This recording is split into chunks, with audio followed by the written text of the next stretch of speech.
नमस्कार, मैं खुशी और आप देख रहे हैं हिंद सागर। आइए नजर डालते हैं आज की बड़ी खबर पर। हिंदुओं सब एकजुट हो जाओ। दशहरा पर भागवत की दहाड़ से दहल उठे 57 इस्लामिक मुल्क। पुस्तकें निकल रही है पाश्चात्य देशों से वहां की परिस्थिति के बारे में। पाश्चात्य जगत के अनेक प्रगत देशों में इस मंत्र विप्लव के परिणाम स्वरूप जीवन की स्थिरता, शांति और मांगल्य संकट में पड़ा हुआ उनको अनुभव होता है, हमको भी दिखाई देता है। और भारत के चारों ओर विशेषकर सीमावर्ती प्रांतों में इस प्रकार के कारस्थानों के चलते क्या क्या हो रहा है हम देख सकते हैं। समय पर हमको जागना है। हमारा देश सांस्कृतिक एकात्मता के अधिष्ठान पर खड़ा है। अंडरलाइंड कल्चरल यूनिटी, ऐसा हमारे संविधान निर्माताओं ने भी अन्यत्र भाषणों में कहा है। और नैतिक विचारों का, अध्यात्म के सत्य का एक बलशाली अधिष्ठान हमारे समाज की स्थिरता को, आपस के संबंधों को, व्यक्तिगत और राष्ट्रीय व्यवहार को मिला है। इन आधारों को नष्ट करने के कुप्रयासों को समय के पूर्व हमको रोकना पड़ेगा। उसके लिए समाज को प्रयास करने पड़ेंगे। एक ऐसा राष्ट्रीय नैरेटिव चलाना पड़ेगा, उसके लिए योजना बनानी पड़ेगी। कानून संविधान की मर्यादा में रहते हुए, अपने सांस्कृतिक अधिष्ठान पर पक्का रहते हुए हमको इसकी योजना बनानी पड़ेगी, क्योंकि समाज को सुरक्षित रखने के लिए इसी का उपयोग होगा। राष्ट्रीय स्वयंसेवक संघ प्रमुख मोहन भागवत ने शनिवार को बांग्लादेश का उदाहरण देते हुए हिंदुओं के बीच एकता का आह्वान किया। लोगों को सावधान करते हुए उन्होंने कहा कि पहली बार हिंदू एकजुट हुए और खुद की रक्षा के लिए सड़कों पर उतरे। पड़ोसी देश में हिंदुओं के खिलाफ हिंसा की निंदा करते हुए उन्होंने कहा कि जब तक गुस्से में आकर अत्याचार करने की कट्टरपंथी प्रकृति बनी रहेगी, न केवल हिंदू बल्कि सभी अल्पसंख्यक खतरे में रहेंगे।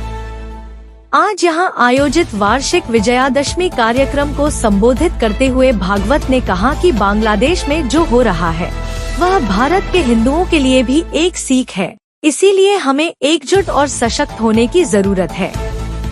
एकजुट और सशक्त होने की जरूरत, संघ प्रमुख मोहन भागवत बोले।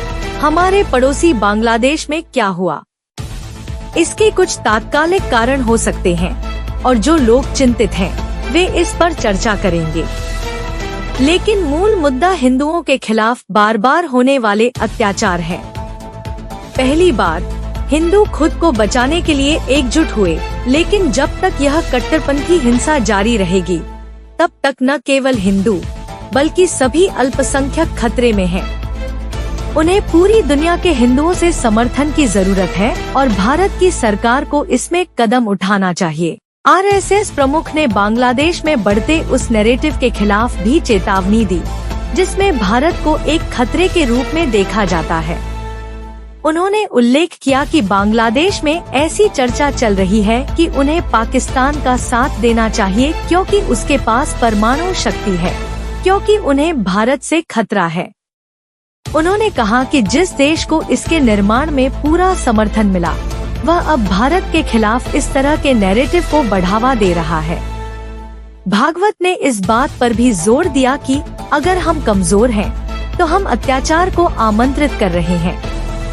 हम जहां भी हैं हमें एकजुट और सशक्त होने की जरूरत है और कमजोरी कोई विकल्प नहीं है। परंपराओं का विनाश होने से बचाना है। संघ प्रमुख मोहन भागवत ने कहा कि हम सभी जानते हैं कि कौन से देश इस तरह की चर्चा और नैरेटिव को बढ़ावा दे रहे हैं।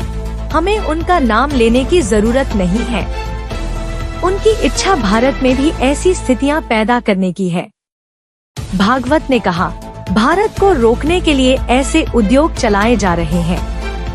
आरएसएस प्रमुख ने सांस्कृतिक परंपराओं के लिए डीप स्टेट, वोकिज्म और कल्चरल मार्क्सिस्ट द्वारा उत्पन्न खतरों पर जोर देते हुए कहा कि मूल्यों और परंपराओं का विनाश इस समूह की कार्यप्रणाली का एक हिस्सा है। इन दिनों deep state, wokeism, cultural Marxist जैसे शब्द चर्चा में हैं। वास्तव में वे सभी सांस्कृतिक परंपराओं के घोषित दुश्मन हैं। मूल्यों, परंपराओं और जो कुछ भी पुण्य और शुभ माना जाता है उसका पूर्ण विनाश इस समूह की कार्यप्रणाली का एक हिस्सा है। इस कार्यप्रणाली का पहला कदम समाज की मन को आकार देने वाली प्रणालियों और संस्थानों को अपने प्रभाव में लाना है। उदाहरण के लिए शिक्षा प्रणाली और शैक्षणिक संस्थान, मीडिया, बौद्धिक प्रवचन आदि, और उनके माध्यम से समाज के विचारों, मूल्यों और विश्वास को नष्ट करना है। संघ प्रमुख मोहन भागवत ने कहा कि एक साथ रहने वाले समाज में एक पहचान आधारित समूह को उसकी वास्तविक या कृत्रिम रूप से बनाई गई विशेषता, मांग, आवश्यकता या समस्या के आधार पर अलग होने के लिए प्रेरित किया जाता है। उनके अंदर पीड़ित होने की भावना पैदा की जाती है। असंतोष को हवा देकर उस तत्व को बाकी समाज से अलग कर दिया जाता है और व्यवस्था के खिलाफ आक्रामक बना दिया जाता है। समाज में खामियां ढूंढकर सीधे टकराव पैदा किए जाते हैं। व्यवस्था, कानून, शासन, प्रशासन आदि के प्रति अविश्वास और नफरत को बढ़ाकर अराजकता और भय का माहौल बनाया जाता है। इससे उस देश पर अपना प्रभुत्व स्थापित करना आसान हो जाता है। अब तक के लिए बस इतना ही। फिर होगी आपसे मुलाकात ऐसी एक और बड़ी खबर के साथ। तब तक के लिए नमस्कार और देखते रहिए हिंद सागर। ऐसे ही लेटेस्ट अपडेट्स के लिए हमारे चैनल को सब्सक्राइब करें और तुरंत नोटिफिकेशन पाने के लिए बेल आइकन प्रेस करना ना भूलें। और यदि आप हमें फेसबुक के माध्यम से देख रहे हैं तो हमारे चैनल को फॉलो जरूर करें।